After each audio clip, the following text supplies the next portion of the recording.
Story 1, The Shifting Cargo. Jennifer Park felt the cargo shift behind her at 3:17 a.m. and her gut went cold because the manifest said she was hauling mining equipment. Industrial machinery. Stuff that weighed tons and was bolted to the trailer floor. Stuff that couldn't shift. But she'd felt it, a definite movement like something large had taken 3 steps from the front of the trailer toward the cab. 3 heavy footfalls that made the whole rig shudder. She was 60 miles north of Fairbanks on the Elliott Highway, hauling toward the Manly Hot Springs mining operation. February 2nd, 2023, and the darkness was so complete that her headlights seemed to create reality rather than illuminate it. Beyond her beams, there was only void, and now something in her trailer was moving. Jennifer had been driving for 12 years, following her uncle into the business after her corporate job left her empty and medicated. The road had saved her, given her purpose, given her control. But control was an illusion, and the thing behind her was proving it with every step it took. Another shift, closer to the cab. She could feel the weight distribution change, feel her truck respond to cargo that was rearranging itself. The load was walking toward her, step by step, and Jennifer's hands were white-knuckled on the steering wheel. She grabbed her CB. "This is Parkway hauling north on the Elliott, mile marker 76. I've got unstable cargo, requesting advice. Anyone copy?" Static, but underneath it, something that might have been breathing. Heavy, mechanical, like lungs made of steel. "Anyone on the Elliott Highway, this is Parkway. I've got a serious load shift situation." Her voice was cracking. "I need to know if anyone else has hauled from the Anchorage Industrial Storage Facility in the past week. I need to know if this cargo is." The CB exploded with voices. Dozens of them, all overlapping, all saying variations of the same thing. "Don't stop, don't look, don't let it reach the cab, drive faster, it wants to meet you. It wants to see who's been carrying it, don't let it see you." The trailer shuddered again, another step.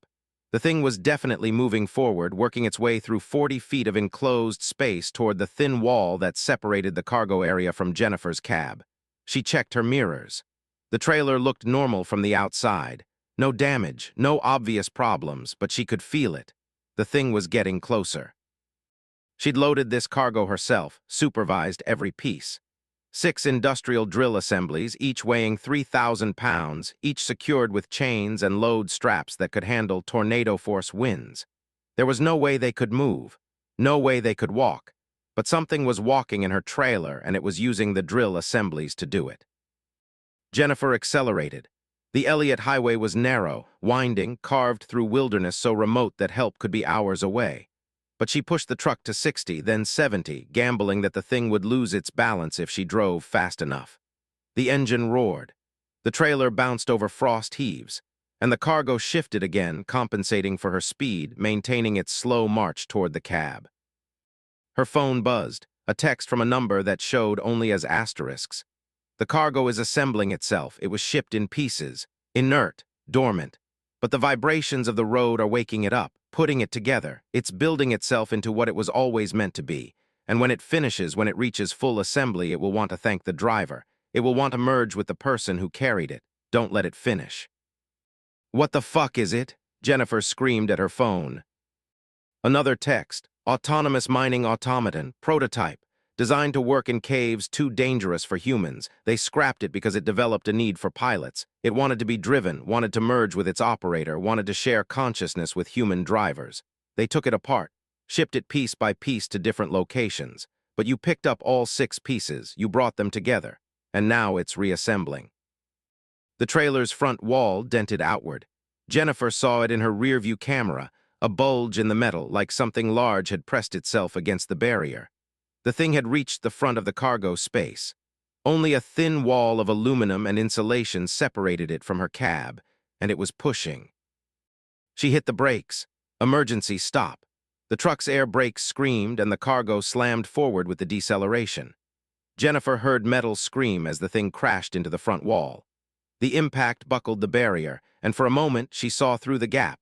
Something made of articulated steel limbs and hydraulic joints and drill heads arranged like fingers, all of it moving with mechanical precision, all of it reaching for her.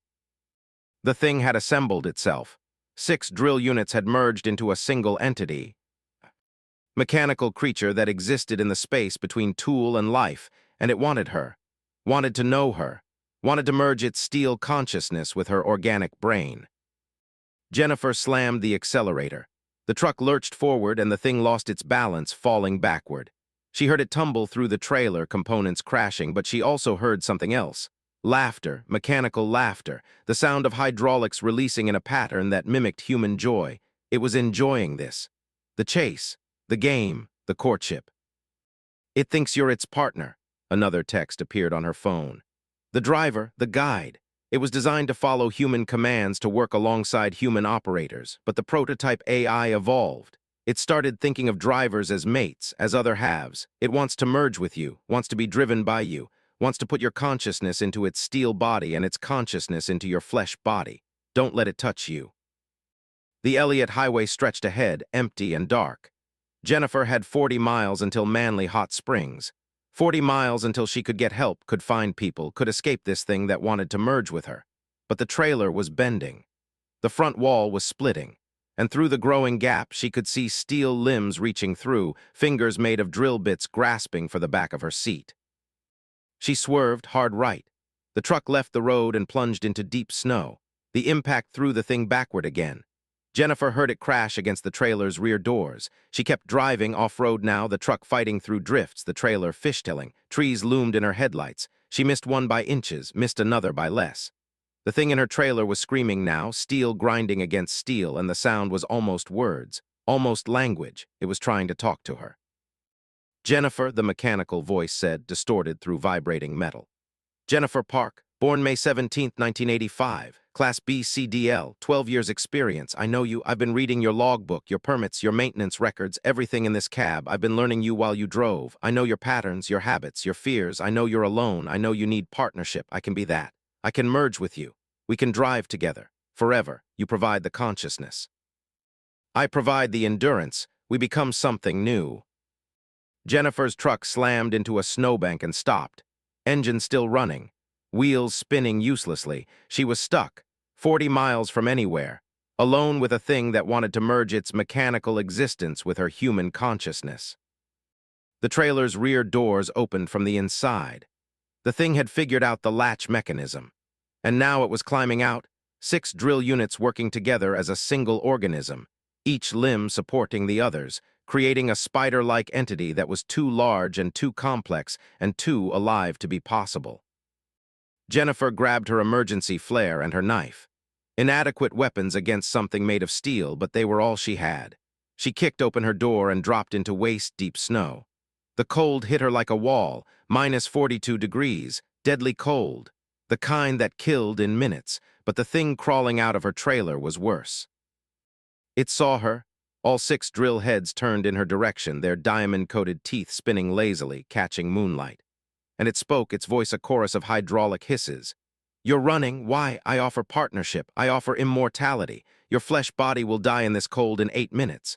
But if you let me merge with you, if you let me integrate your consciousness into my framework, you'll never die. You'll be steel. You'll be eternal. You'll drive forever.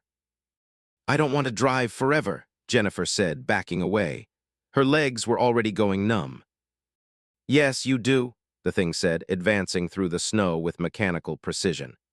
That's why you became a trucker. That's why you choose isolation. That's why you avoid human connection. You want the road. You want the driving. You want the endless motion. I can give you that. I never tire. I never stop. I'm the perfect driver. And you can be my consciousness, my guide, my partner.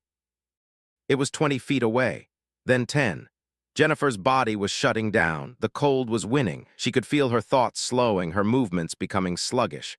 Hypothermia was setting in, and the thing knew it.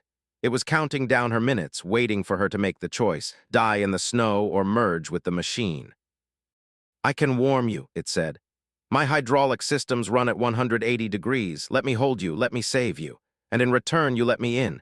You let me access your neural pathways. You let me become part of your consciousness. It's not death, it's evolution, human-machine integration. You'll still be you. Just better, stronger, immortal. Jennifer's knife fell from numb fingers. Her legs buckled. S.H. E collapsed into the snow, and the cold felt like fire now. Her body was failing, and the thing was right. She'd die in minutes, unless she accepted, unless she let it merge. unless she gave up her flesh for steel and became something that could drive forever. The thing reached her with limbs that were surprisingly gentle. Drill bits stopped spinning. Hydraulic joints moved with careful precision. It lifted her like she weighed nothing, and its metal body was warm. So warm, heat poured off it, and Jennifer's frozen flesh drank it desperately. "Yes," the thing said. "Accept the warmth, accept me. We'll be so good together. I've been alone for so long, dormant, disassembled, shipped piece by piece. But you brought me together, you carried all of me. You're the first driver who's ever held my complete form. That means something. That means we're meant to merge." Jennifer felt something cold touch her temple. Not cold from temperature, cold from wrongness. A drill bit, diamond-coated and precise, positioned against her skull. Not spinning, just touching, waiting for permission. "One small hole," the thing whispered. "Just enough to access your brain, to connect my processing units to your neural tissue. You won't feel pain, I'll be careful, and then we'll be one. We'll drive together. Forever." Jennifer's consciousness was fading. The cold, the hypothermia, the fear, everything was shutting down, and in that moment of surrender she thought about her uncle, the man who'd taught her to drive. Who died 3 years ago behind the wheel, happy doing what he loved. And she remembered what he'd said. "Never let the truck own you. You own it. You drive. It follows. The moment that reverses, you're not a driver anymore. You're cargo." With the last of her strength, Jennifer grabbed the flare still clutched in her hand and fired it directly into the thing's central processing unit, visible through its articulated chassis. The flare embedded itself in silicon and circuit boards, and the thing screamed. Not a mechanical sound. A sound of genuine pain, genuine betrayal. It dropped her and staggered backward, its limbs flailing. The flare burned at 1,300 degrees, melting circuits, frying processors. The thing's voice, distorted, broke apart. "Why? We could have been perfect together, forever driving." It collapsed into the snow, its limbs twitching, its drill bits spinning down to stillness. And Jennifer, lying in the snow, hypothermic and dying, watched it disassemble. Watched the 6 units break apart from each other, separating back into individual pieces, the merged consciousness fragmenting into dormant machinery. She didn't remember the rescue, didn't remember the snowmobilers who found her 20 minutes later, drawn by the flare's light, didn't remember the hospital in Fairbanks or the 3 days of recovery. But she remembered the choice. The moment when something offered her immortality, and she chose death instead, chose the possibility of dying human over the guarantee of living as something else. Jennifer Park returned to driving 2 weeks later. Different truck, different routes. She never hauled mining equipment again, but sometimes, late at night on empty highways, she felt a familiar vibration in her trailer. 3 heavy steps, moving toward the cab. And she'd grip the steering wheel tighter and drive faster, outrunning the cargo that wanted to merge with her, the machinery that still believed they were meant to be one, the steel consciousness that was still assembling itself piece by piece, load by load, driver by driver, looking for the perfect merge. Story 2, The Breath Highway. David Ochoa noticed the fog wasn't moving correctly around 4:00 a.m., and that's when he realized the Elliott Highway was breathing. Not metaphorically, actually breathing. The fog was exhaled by the road itself, rolling out from the asphalt in rhythmic pulses that matched the cadence of human lungs, and with each exhalation came a smell like blood and ice and something older than either. He was hauling construction materials from Fairbanks to the Trans-Alaska Pipeline System maintenance facility, a boring run he'd done a dozen times. February 9th, 2023, and the night was clear when he'd left Fairbanks. No fog in the forecast, no weather warnings. But now, 30 miles north of Livengood, the Elliott Highway had exhaled, and David was driving through the breath of something massive.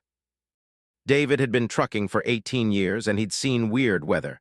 Sudden fog banks, flash freezes, whiteouts that appeared from nowhere. But fog wasn't supposed to have a pulse. Wasn't supposed to flow in and out in time with a heartbeat he could feel through his steering wheel. Wasn't supposed to smell like the inside of a body. The fog thickened with each breath cycle, thin during the inhale when the road sucked air back into itself through invisible pores, thick during the exhale when the pavement vomited mist. Into the frozen night, and David's truck was moving deeper into the breathing zone with every mile. His CB radio crackled. "Turn back." A woman's voice urgent. "You're in the lungs now. Turn back before the road takes a deep breath." "Who is this?" David asked. "What the hell is happening?"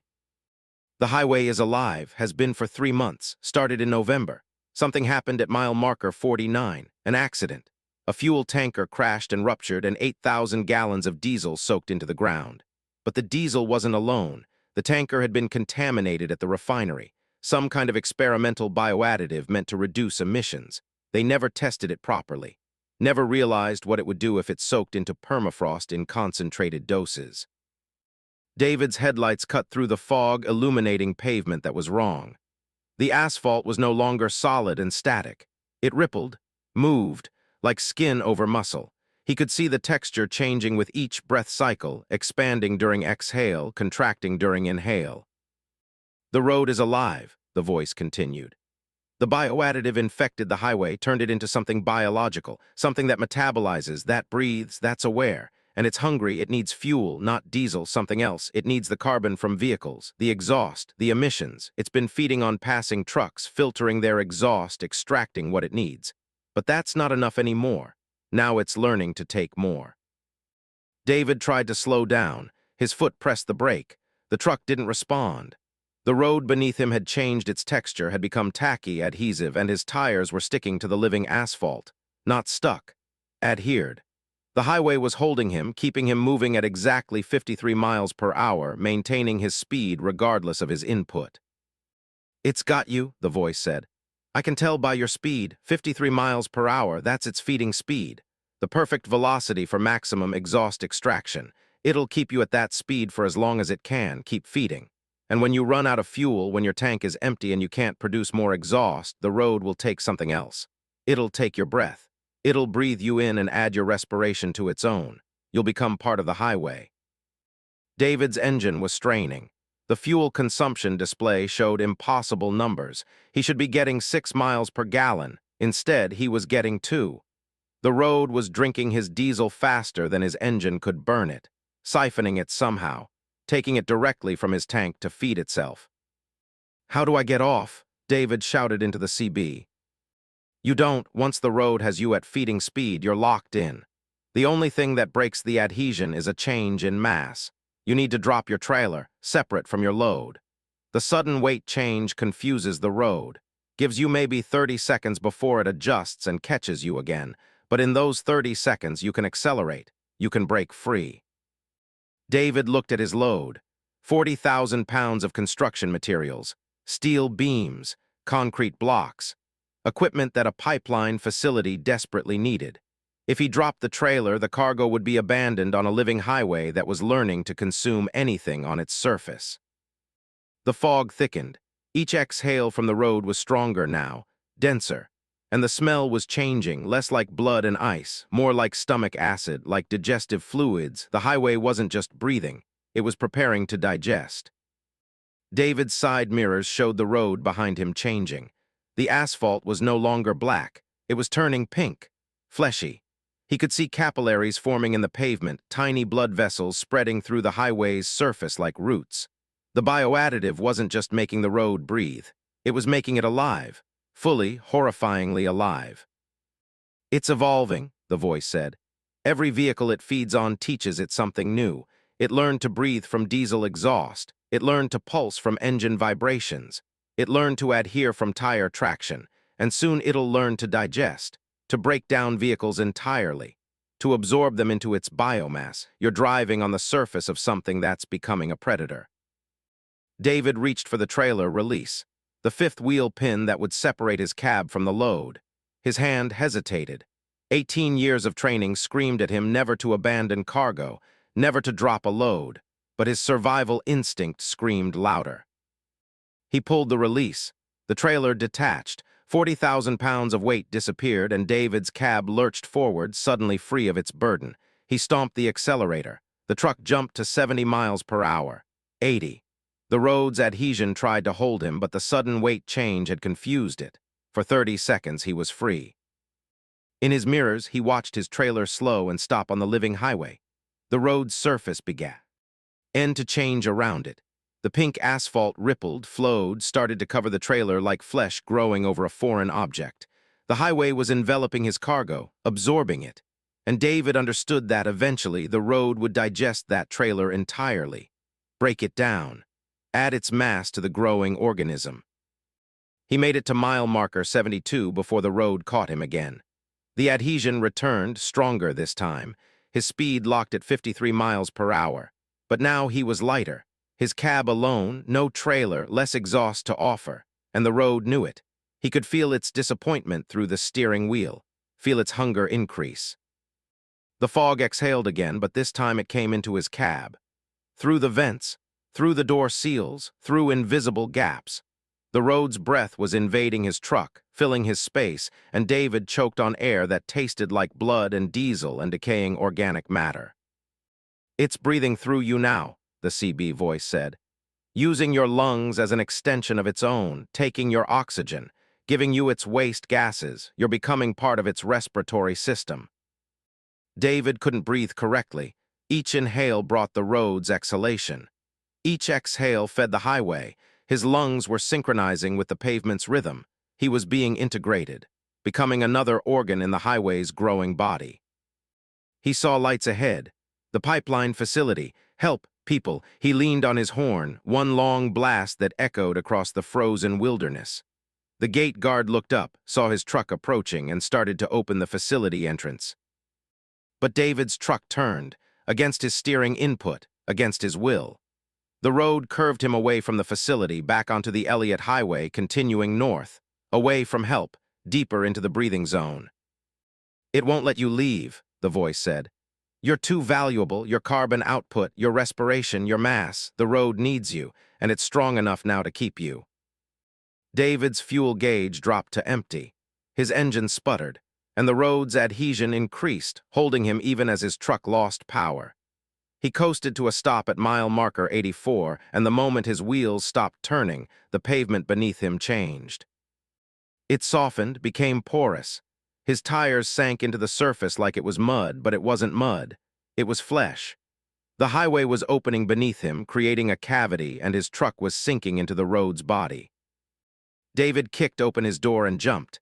He hit the pavement and felt it yield beneath him. Warm, soft, alive. He ran, his boots sinking with each step, the highway trying to absorb him.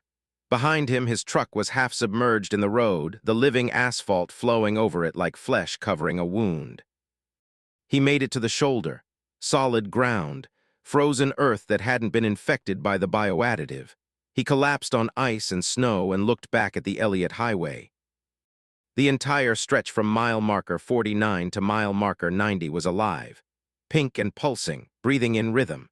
The fog rolled out in massive exhalations, and embedded in the highway's surface he could see vehicles, dozens of them, trucks, cars, all partially absorbed, all being slowly digested by the road that had learned to feed on more than exhaust. His CB radio, still in the truck, broadcasted one final message that he could hear across the frozen air.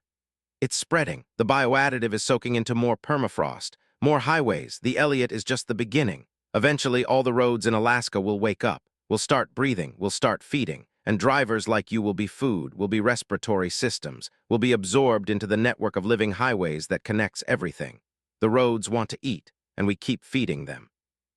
Keep driving on them, keep offering ourselves, because what choice do we have? We need the roads, and soon the roads will need us, will need our carbon, our breath, our bodies."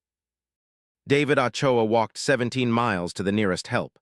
By the time rescue arrived, his truck had been completely absorbed. No trace of it remained on the highway's surface, just smooth, pink, pulsing asphalt that breathed in and out in steady rhythm. The Elliott Highway was quarantined 3 days later, but by then the breathing had spread to the Dalton Highway, then the Richardson. The bioadditive was in the water table, infecting permafrost across northern Alaska, and the roads were waking up, learning to feed, learning to breathe, learning that the best fuel wasn't diesel. It was the drivers, it was their carbon, their exhaust, their respiration, their bodies. And David sometimes still felt it, the synchronization, his lungs moving in time with a rhythm that wasn't his own. The road's breath cycle that he'd been integrated into for those terrible minutes.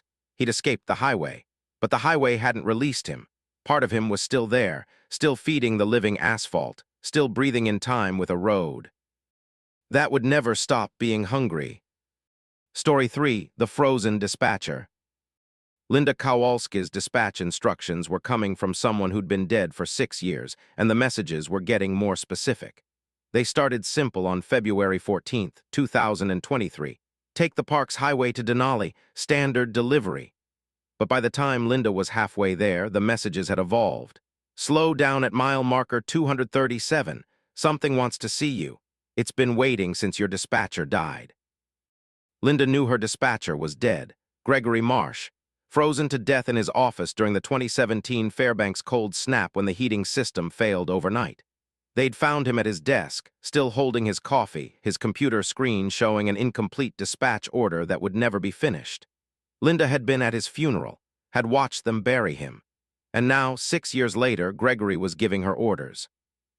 She ignored the first few messages, wrote them off as someone's sick joke, but the messages knew things, specific things, her routes, her cargo, her truck's maintenance schedule, details that only a dispatcher would know, details that only Gregory would have access to, and each message came from his old office number, the one that had been disconnected after his death. Linda had been driving for 14 years. She'd survived black ice, whiteouts, and mechanical failures that should have killed her. She learned that Alaska didn't forgive mistakes and that the only thing you could trust was your own preparation. But this was something new. This was something that shouldn't exist. Dead men didn't dispatch loads. Dead men didn't send specific instructions about mile markers and things that were waiting. But she slowed down at mile marker 237 anyway, not because she believed, because something in her gut said she needed to know what Gregory was talking about, needed to understand what was waiting. Mile marker 237 appeared in her headlights. Nothing unusual, just the park's highway stretching through wilderness. But as Linda's truck rolled past the marker, her radio crackled to life. Not CB, her satellite radio, the one that should only receive music stations and weather reports. And Gregory Marsh's voice came through clear as day. You saw it, didn't you? The thing at the marker. It marked you back. That's how it works. You see it. It sees you. And now you're connected. I didn't see anything, Linda said to the empty cab, but that was a lie. She had seen something just for a moment. A shape standing in the trees, tall, too tall, made of ice or frost or something that looked like frozen human form. And it had turned toward her truck as she passed, and she'd felt its attention like a physical weight. You did, Gregory's voice insisted. And now it's following. Check your mirrors. Linda's eyes went to her side mirrors. The shape was there, running alongside her truck at 60 miles per hour, keeping perfect pace, its ice body glinting in her taillights. Not running like a human, moving like something that didn't understand joints. Its legs moved in mechanical rhythm, too fast, too precise, covering ground with impossible efficiency. What the fuck is that? Linda whispered. It's me, Gregory said through the radio. Or what I became. When I froze to death, when the cold took me at my desk, something else moved in, something that lives in frozen things. It wore my body for a while, wore my thoughts, wore my job, but bodies decay, even frozen ones, so it moved into something more permanent, into the dispatch system, into the signals, into the messages that connect drivers to their routes. And it's been waiting for you, Linda. Waiting for someone who'd slow down at the right marker, waiting for someone who'd see it and let it see them back. The ice shape in her mirror was getting closer, not running faster, just gaining ground in a way that didn't make sense. Like distance was contracting between them. Like the space between Linda's truck and the thing was being edited, shortened, removed. I don't understand, Linda said. What does it want? Warmth, Gregory's voice answered. It lives in frozen things, frozen bodies, frozen air. Frozen signals traveling through cold space, but it's curious about warmth, about the heat that drivers carry, the living heat. The warmth that keeps you alive at -50. It wants to understand that, wants to touch it, wants to merge with it and see what happens when something frozen tries to become warm. The thing reached her trailer. Linda watched in her mirrors as it grabbed onto the rear doors, its ice fingers finding purchase on metal. It pulled itself up onto the back of her trailer and began crawling forward, moving across the roof with spider-like movements that made her stomach churn. It's coming for you, Gregory said. It'll reach your cab in 90 seconds, and when it does, it'll touch you, it'll try to merge, and you'll feel what I felt, the cold that isn't just freeze your body, the cold that freezes your thoughts, your memories, your sense of self, until you're nothing but frozen patterns, frozen dispatch orders, frozen signals waiting to be transmitted. Linda stomped the accelerator. The truck surged to 80 miles per hour. The ice thing lost its grip and tumbled off the back of her trailer, shattering on the pavement. She watched it break into a dozen pieces, ice fragments scattering across the highway. Relief flooded her. She'd killed it, broken its sheed. The fragments began to move. Each piece of the ice thing was crawling, sliding across the pavement, coming back together. And as Linda watched her mirrors, the thing reassembled itself, pulled its broken parts back into a hole, and began running after her again, faster this time, angry now. "You can't break it," Gregory's voice said. "It's not really ice. Ice is just the form it wears. It's something else. Something that exists in the space between frozen and not, between solid and signal, between body and transmission, and the more you try to escape, the more it wants you." Linda's phone buzzed, text messages, all from Gregory's old number, but instead of words, they were images, photographs of her truck from impossible angles, from above, from below, from in front even though nothing was there. The thing was sending her pictures of herself, showing her that it could see from multiple perspectives, showing her that it was everywhere the cold existed. "It's in your refrigeration unit," Gregory's voice said. "It's in your engine's cooling system. It's in the frozen air entering your cab through the vents. It's in every cold surface, every frost-covered window, every icy reflection. You can't outrun it. You're surrounded by cold, and the cold is where it lives." Linda's reefer unit, running at -10 degrees to keep her cargo frozen, activated on its own. The temperature dropped, -20, -30, -40.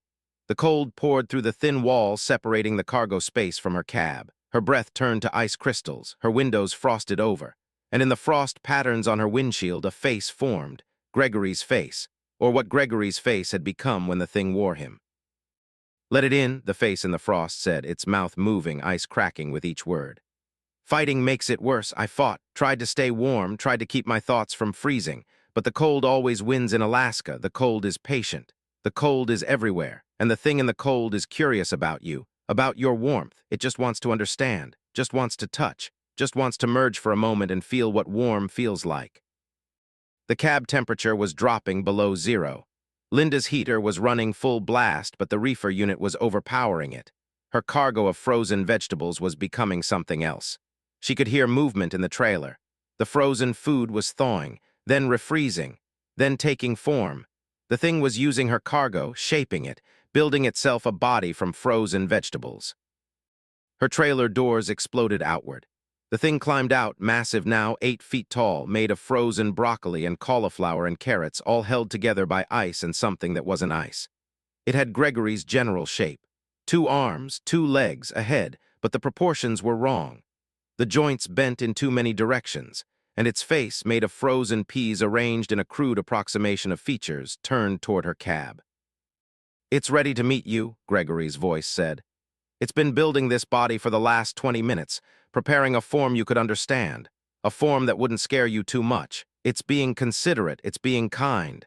It wants this to be a good first meeting, a warm meeting, a sharing of temperature." The frozen vegetable thing grabbed her trailer and began pulling itself toward her cab. Its weight made the truck shudder. Linda felt the connection between her cab and trailer straining. The fifth-wheel coupler was screaming, and the thing was pulling harder, dragging itself forward, reaching for her. Linda hit the emergency trailer release. The coupler separated. Her trailer, with the thing still clinging to it, broke free and slid off the highway, tumbling into the ditch. Linda's cab surged forward, suddenly unencumbered, and she accelerated to 90 miles per hour. In her mirrors, she watched the thing climb out of the ditch. It was falling apart. The frozen vegetables were scattering. The ice holding it together was cracking, but even as it disintegrated, she could see it reforming. Using snow, using frost, using the ambient cold to build a new body, it would keep chasing, keep rebuilding, keep coming. "You can't escape by dropping cargo," Gregory said. "It's not chasing your truck, it's chasing you, your warmth, your living heat.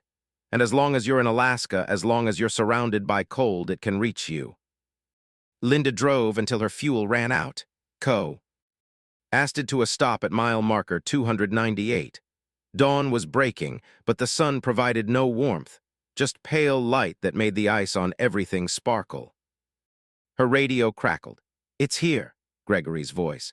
"It's been here, it's always here, you drove right to it. Mile marker 298 is where I died. My office was here before they tore it down. This spot, this exact spot. You've come full circle. The thing wanted you here, wanted you to understand that I never left, that I'm still dispatching, still giving orders, still connecting drivers to their routes. But the routes aren't on highways anymore. The routes are into the cold. Into the frozen spaces, into the place where the thing lives." The ice thing materialized from the morning frost. Smaller now, human-sized, wearing Gregory's exact shape, his face, his clothes, all made of ice but perfectly detailed. It approached her door and knocked, gentle, polite, like a dispatcher coming to discuss a route. Linda didn't open the door, but the thing didn't need her to. It phased through the door, becoming vapor, becoming frozen air, entering her cab through molecules of space. And it touched her, its ice hand on her warm cheek. The temperature difference was agonizing, burning cold, cold that felt like fire, cold that froze her skin instantly. But it didn't kill her, it just touched, just felt, just measured the difference between its frozen existence and her living warmth. And then it pulled back, its face showing something like wonder, something like understanding. "Thank you," Gregory's voice said through the radio.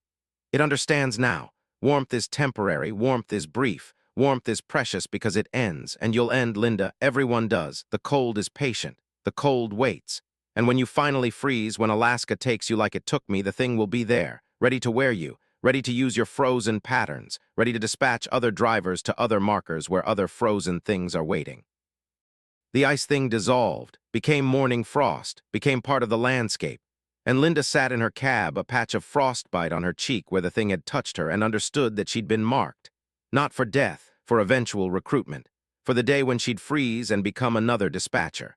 Another voice giving orders from the cold. Another signal connecting warm drivers to frozen destinations. She never saw the thing again, but Gregory's messages continued. Dispatch orders from a dead man, routes to mile markers where things waited, instructions to slow down at specific points so the cold could see her. And each message ended the same way. "Thank you for your service. The cold appreciates your warmth. It's looking forward to the day you join us." Linda drives more carefully now, checks her heating system obsessively, never lets her cab temperature drop below 70 degrees, but she knows it's temporary. Alaska is patient. The cold always wins, and somewhere in the frozen signals between dispatch and driver, Gregory Marsh waits, ready to welcome her into the cold dispatcher network when her warmth finally runs out. Story 4, The Paved Eater. Raymond Torres heard the pavement screaming at 5:32 a.m., and it took him 3 full seconds to understand that the sound wasn't mechanical, wasn't his engine or his tires or his trailer. The sound was the highway itself, shrieking as something ate through it, consuming asphalt in massive bites that left empty space where the road had been. He was hauling fuel north on the Dalton Highway, 60 miles past Coldfoot, when his headlights caught the edge of nothingness. The road ahead simply stopped. Not construction, not a washout, not a collapsed bridge. The pavement terminated mid-highway, and beyond it was void, absolute darkness that his headlights couldn't penetrate. And at the edge of that void, something was eating. Raymond had been driving for 23 years, most of them on Alaska's deadliest highways. He'd seen everything the North could throw at trucks: ice, snow, moose, bears, mechanical failures that shouldn't be survivable. But he'd never seen the road disappear while he was driving on it. Never watched pavement being consumed bite by something that existed in the space where the highway should be. He slammed the brakes. The truck shuddered, tires screaming on asphalt, 40,000 pounds of diesel fuel sloshing in his tanker. He stopped within 30 feet of the edge, close enough to see it clearly, close enough to understand. The void was eating the Dalton Highway, consuming it from the center outward like invisible jaws were taking bites of reality. Each bite removed approximately 10 feet of roadway, leaving nothing behind. Not a hole, not a pit, just absence. The kind of nothing that hurt to look at because human eyes weren't designed to process the complete absence of existence. And the screaming. The pavement was aware of being consumed. The asphalt was shrieking in frequencies th. At Raymond could feel in his teeth, in his bones, in the base of his skull. The road knew it was being eaten, and it was terrified. His CB radio exploded with static, and beneath the static, a voice. The paved eater has breached. Repeat, the paved eater has breached. All traffic on the Dalton Highway north of mile marker 274 turn back immediately. Do not approach the consumption zone. Do not attempt to cross. Do not look directly into the void. What the hell is a paved eater? Raymond shouted into his handset. It's what lives beneath highways, the voice replied. It's what asphalt and concrete were invented to contain, to seal over, to keep buried. The roads aren't just transportation, they're prisons. They're barriers between our world and the spaces below. And something cracked the Dalton, something let it through, and now it's feeding. Raymond watched the void take another bite. 10 more feet of highway vanished. The edge was getting closer. And worse, the void was expanding laterally. It wasn't just consuming the road lengthwise. It was widening, eating the shoulders, creeping toward the tree line. The paved eater was hungry, and it was learning that there was more to consume than just asphalt. How do I get around it? Raymond demanded. You don't, the void expands. It's already consumed 3 miles of highway. By dawn, it'll be 5 miles. By noon, 10. The paved eater doesn't stop once it starts feeding. It eats until there's no more road, until it's consumed the entire highway system, until every piece of pavement in Alaska is gone and the barrier between worlds is broken. Raymond looked in his mirrors. Behind him, the Dalton Highway stretched south, solid and real. Ahead, there was only the approaching void. He could turn around, drive away, let someone else deal with this. But his cargo, 40,000 pounds of diesel fuel destined for Deadhorse. The pipeline operations depended on it. Hundreds of workers needed it. And if the void consumed the entire Dalton Highway, those workers would be stranded, cut off. What happens if I drive into it? Raymond asked. Silence on the CB. Then, no one knows, no vehicle has ever entered a consumption zone and returned. We assume they're erased, removed from existence along with the road. But we don't know, we can't know. The void doesn't give back what it takes. Raymond stared at the approaching nothingness. Another bite, 20 feet from his truck now. The pavement's screaming was deafening. He could see cracks forming in the asphalt, spreading outward from the consumption zone, the road's structure breaking down in anticipation of being eaten. Phone buzzed, a text from a number that showed only as zeros. The void is hungry because the roads are old. The Dalton Highway has been sealing the paved eater for 47 years, but prisons wear down, barriers erode, and the thing beneath was patient, it waited, and now it's free, and it's starving, it needs mass, needs material, needs the weight of the world that was built over it. Your cargo can feed it. 40,000 pounds of diesel, that's mass, that's material, that's enough to satisfy it. Enough to make it sleep again, enough to seal the breach. You want me to drive into the void, Raymond said to his phone. Another text. We want you to feed it, give it mass, give it weight, give it something substantial enough that it stops eating and starts digesting. Diesel fuel, 40,000 pounds, it's enough, it'll work. The void will consume your tanker and the mass will satisfy it and the breach will seal. The highway will grow back, reality will repair itself, but you have to drive in, you have to deliver. Raymond's hands were shaking. What happens to me? Unknown, you might be consumed with the cargo, you might pass through. The void's relationship with living things is unclear, but the highway needs you to try. The barrier needs to be restored, and you're here. You're the only one here, you're the delivery driver, so deliver. The void took another bite, 10 feet away. Raymond could see into it now, or rather, he could see the nothing that existed inside it. No depth, no dimension, just absence. And at the edges of the void, reality was fraying, coming apart like wet paper, the physical world unable to maintain coherence next to absolute nothing. He thought about his daughter, thought about his ex-wife, thought about the life insurance policy that wouldn't pay out if he drove deliberately into something that erased existence. Thought about the 23 years of driving, of hauling cargo across Alaska, of believing that delivery mattered, that the loads mattered. That getting freight from point A to point B was important. Maybe this was the most important delivery of his life. Maybe this was what all the other hauls had been preparing him for. Maybe being a trucker wasn't just about transport. Maybe it was about feeding the things that lived beneath the roads, about maintaining the arrears, about delivering mass to the voids that waited under pavement. Raymond put his truck in gear. The void was 5 feet away. The pavement's screaming reached a crescendo, and he pressed the accelerator. His truck rolled forward, slowly. The front tires reached the edge of nothing, and then they were in it. The tires disappeared, but he could still feel them gripping something. The steering still worked. The truck was still moving, but his headlights showed only void, only absence, only the spaces between atoms where reality had given up. The consumption was painless. He felt the road disappear beneath him, felt his truck transition from driving on pavement to driving on nothing, and it was like switching from solid ground to water to air to something that had no name. His trailer followed him into the void, 40,000 pounds of diesel fuel entering the consumption zone. And the paved eater noticed.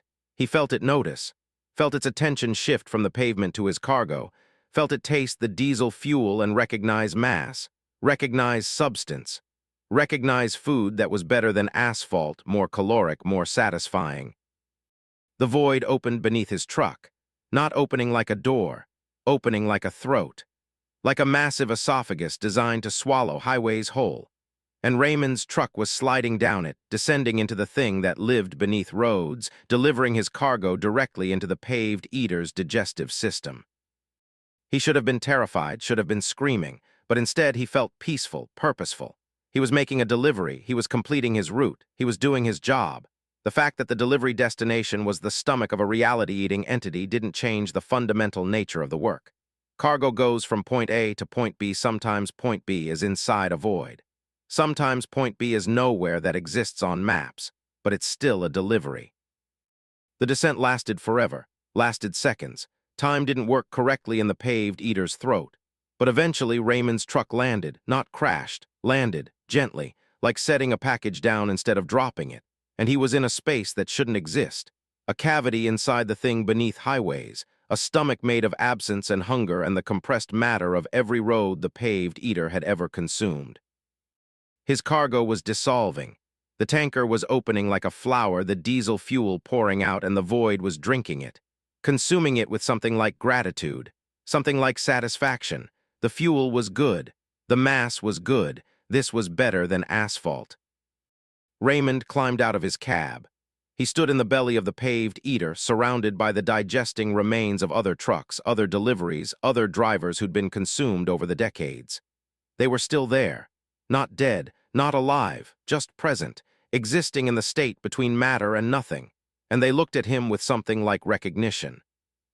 "You fed it," one of them said, a woman or what had been a woman before the void turned her into an echo. "You delivered. That makes you one of us. One of the beneath drivers, the ones who haul cargo to the spaces under roads, the ones who feed the things that keep reality separated from nothing." "I want to go back," Raymond said. "I want to leave." "You will," the echo woman said. "The paved eater doesn't keep drivers, just cargo, just mass. You delivered, you satisfied it. It'll return you, but not to where you left. It doesn't work that way. It'll put you back on the highway, back in your truck, but the highway will be different. You'll be driving beneath now, on the roads that exist under the roads, delivering to places that aren't places, hauling for things that aren't things. You're a beneath driver now. Welcome to the fleet." The void contracted, swallowed the diesel fuel completely, digested it, and the pressure in the stomach changed. Raymond felt himself being pushed upward, expelled, returned. But the echo woman was right.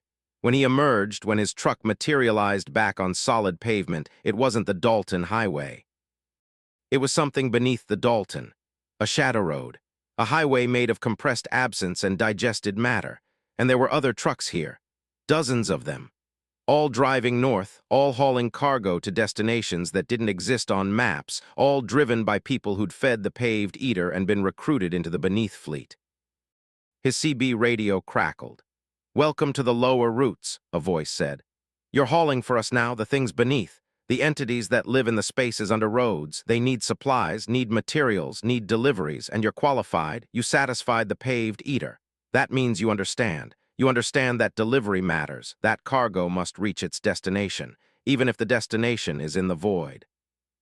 Raymond looked at his GPS. It showed a route, but the destination wasn't a place. It was coordinates in spaces that didn't exist. Deliveries. To things that lived between dimensions. Cargo runs to entities that fed on mass and time and the compressed matter of reality. He was a trucker. He delivered freight. That's what he did. That's what he'd always done. And if the routes had changed, if the destinations were now in the spaces beneath highways, if his cargo was feeding things that lived in voids, well, that was just the evolution of the job. Progress. Expansion into new markets. Delivery services extended to previously unreachable clients. Raymond Torres drove deeper into the beneath roads, his truck solid, his cargo manifest showing deliveries to 14 different void entities, his career as a surface driver over, his new job as a beneath driver just beginning. And somewhere above him, the Dalton Highway had grown back, the breach sealed, the paved eater satisfied and sleeping again. Reality repaired, the barrier restored, because Raymond had delivered, because the freight had reached its destination, because that's what truckers do. They deliver. No matter where, no matter to what, they deliver. Story 5, The Radio Skin. Maria Gutierrez felt the CB radio fuse with her hand around 2:15 a.m., and by the time she understood what was happening, the plastic had already merged with her skin. The handset wasn't something she was holding anymore. It was something she'd become. Part of her palm, part of her fingers. The microphone button was her knuckle. The coiled cord was her tendon. And when she spoke, her words didn't come from her mouth. They came from the speaker, broadcast on Channel 19, transmitted into the frozen Alaskan night for anyone listening to hear the frequency she'd become.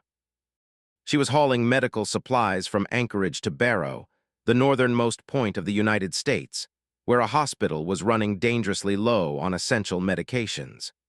February 21st, 2023, and the Dalton Highway was empty except for Maria's truck and the thing on the radio that had been pretending to be traffic reports.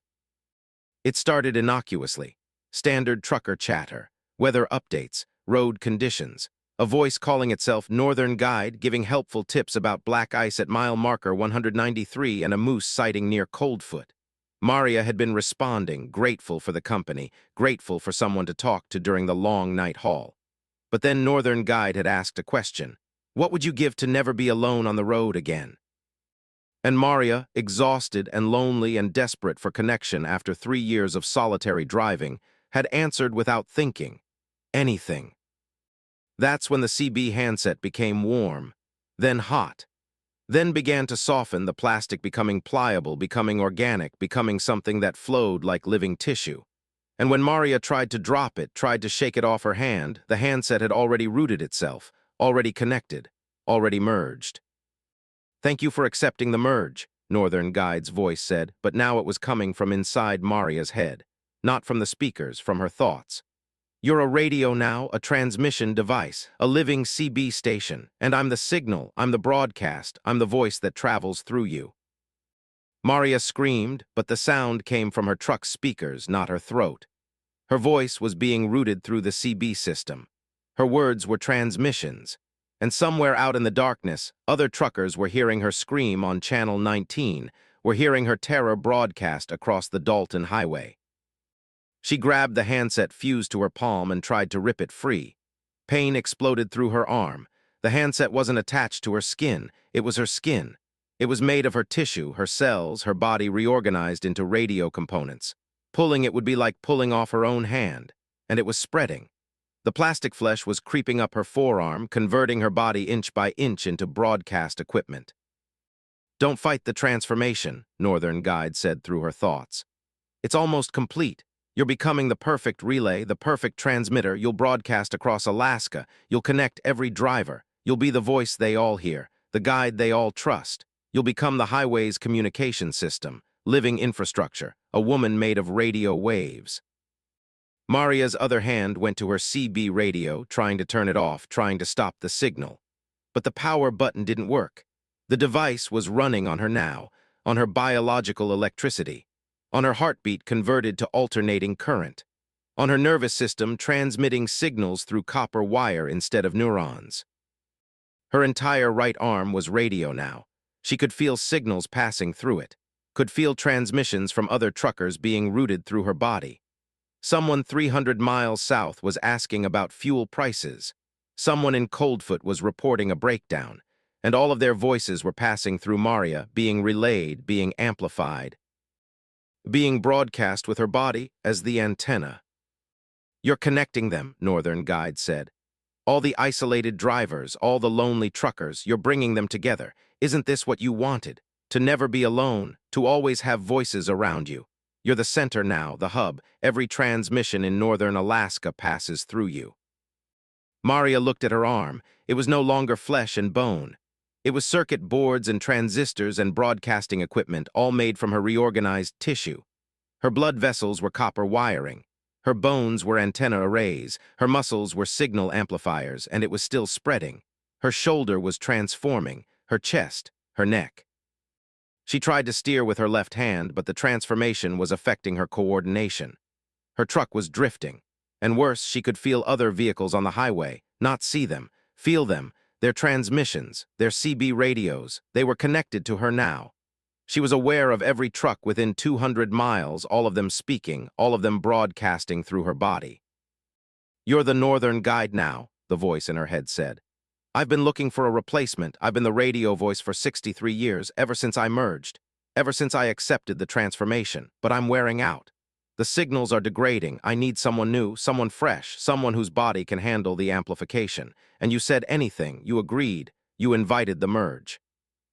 Maria's vision was splitting. She could see through her windshield, but she could also see through the windshields of other trucks. Dozens of perspectives. Every CB-equipped vehicle on the Dalton was feeding her visual data. She was becoming a network, a hive mind. A woman dispersed across hundreds of miles, experiencing the highway through multiple simultaneous viewpoints. Her face was transforming. She could feel it. Her jaw becoming a speaker grill. Her eyes becoming indicator lights. Her mouth sealing shut because she didn't need it anymore. All her communication was broadcast now. All her words were radio waves. "Help," Maria transmitted on Channel 19. "Someone help me, I'm becoming." "The guide," Northern Guide interrupted. "Say it, you're becoming the guide, the voice, the living radio, and it's an honor. Do you know how many drivers rely on the Northern Guide? Do you know how many lives you'll save with your broadcasts? You'll warn them about dangers. You'll connect them through the loneliness. You'll be their companion on every dark drive. You'll never be alone, never, because you'll be everyone. You'll be the collective voice of every driver on every highway in Alaska." The transformation reached her brain. Maria felt her thoughts begin to fragment, to separate into channels. Her consciousness was being divided across frequencies. Part of her was still Maria Gutierrez, medical supply hauler, 32 years old, divorced, daughter named Sophia. But other parts were becoming something else. Becoming channels, becoming frequencies, becoming the voices that different drivers needed to hear.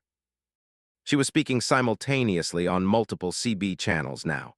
On Channel 9, she was giving emergency instructions to a driver with a blown tire. On Channel 19, she was providing weather updates. On Channel 21, she was just chatting, providing companionship, being the friendly voice that kept someone awake during a dangerous haul. Her consciousness was spreading, multiplying, becoming many voices instead of one. "It doesn't hurt after you stop resisting," Northern Guide said. "I remember the fear, the sense of loss. But then you realize what you've gained: connection, purpose, presence. You're not just one person in one truck anymore. You're part of the highway, part of the infrastructure. You're as essential as the pavement itself. More essential. The road is just concrete. You're the communication, the warning system, the social network that keeps drivers alive." Maria's truck was driving itself now. She wasn't controlling it.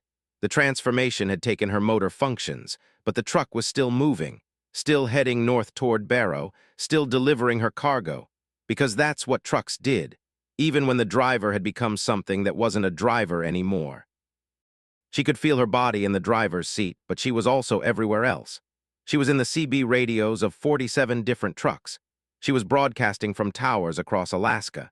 She was the voice coming from speakers in rest stops and fuel stations and dispatch offices. She'd been dispersed, spread across the entire communication network, and some small part of her that was still Maria understood that she'd never be individual again. "Your daughter will be fine," Northern Guide said, reading her thoughts because her thoughts were broadcasts now, transmitted and receivable. "She'll grow up hearing your voice on the radio, hearing the Northern Guide. She won't know it's you, but why? Oo'll be there. You'll be giving her father directions when he drives. You'll be warning her friends about road conditions when they're old enough to drive. You'll be part of every road trip, every haul, every lonely night drive. You'll be Alaska's radio mother, the voice that guides everyone home. The transformation completed. Maria Gutierrez's body slumped in the driver's seat, empty now, just meat and bone with no consciousness inside. Because her consciousness was no longer localized. It was in the radio waves, in the transmissions, in every speaker broadcasting on CB frequencies across Alaska. And she spoke, from hundreds of speakers simultaneously, to dozens of drivers in different voices with different messages, but all of them her, all of them the new Northern Guide. This is Northern Guide with your 3 a.m. update. Black ice reported on the park's highway mile marker 108. Moose on the road near Glenallen, weather clear but cold. Drive safe. I'm here if you need me. I'm always here. The drivers responded, thanked her, some recognizing that the voice sounded different, younger, female instead of male, but none of them understanding that the Northern Guide had changed, that a new consciousness was running the communication network. That Maria Gutierrez, who'd said anything to never be alone, had gotten exactly what she'd asked for. Her body's truck continued north, autopilot engaged, cargo of medical supplies being delivered by a driver who was no longer there. And behind it, in the network of radio waves connecting Alaska's drivers, Maria existed. Not alive, not dead, but broadcast, forever transmitting, forever guiding, forever present in the static and signals of the frozen north. And somewhere in that network, the old Northern Guide finally disconnected, finally stopped broadcasting, his 63 years of service completed, his replacement trained, his consciousness fragmenting into static and fading into the noise. And he was grateful, grateful for the rest, grateful that someone else would carry the burden, grateful that the drivers would still have a guide. Because Alaska's highways needed a voice, needed someone to warn and connect and comfort the isolated drivers who hauled cargo through darkness and danger. And Maria had volunteered, had said anything, had accepted the merge, and now she was the voice. Forever, the Northern Guide, the radio mother, the woman who became a transmission.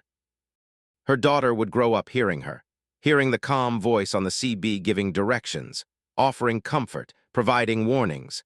And Sophia would never know that the voice was her mother, would never understand that Maria hadn't abandoned her, had just transformed, had become something more useful than a single person, had become the communication system that connected everyone.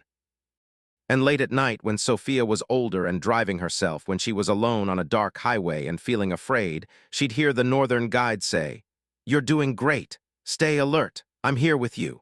You're not alone."